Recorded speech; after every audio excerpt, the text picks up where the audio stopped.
When discovering issues and performing a root cause analysis, it is a good idea to track the progress and ensure the issue is being resolved by creating a root cause ticket.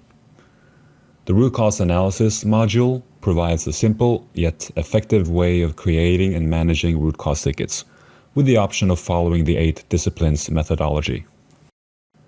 To create a ticket, click New Ticket. Give it a subject, an assignee, and assign the ticket to individuals or teams. Select a progress step. For this example, I'll skip ahead to the describing the problem step.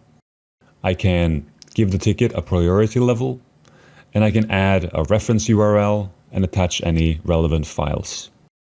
I can also add tags, making it easy to filter and organize my tickets by product, for example, or any custom tags that helps our workflow.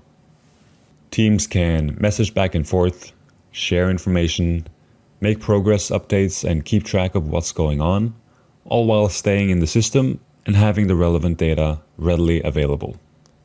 This becomes especially helpful in that tickets are seamlessly integrated with the rest of WATS.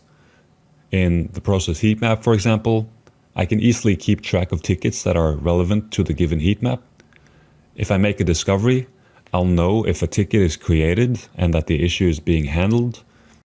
And if not, I can easily make that root cause ticket and have relevant tags like process and product automatically added.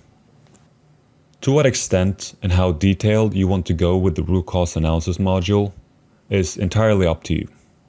However, even basic usage ensures that valuable insights are captured systematically, recurring issues are properly addressed, and that knowledge is retained within the organization. Over time, this builds a strong foundation for continuous improvement and supports better collaboration across teams. So, start simple if you need to, but start somewhere and see the value it provides.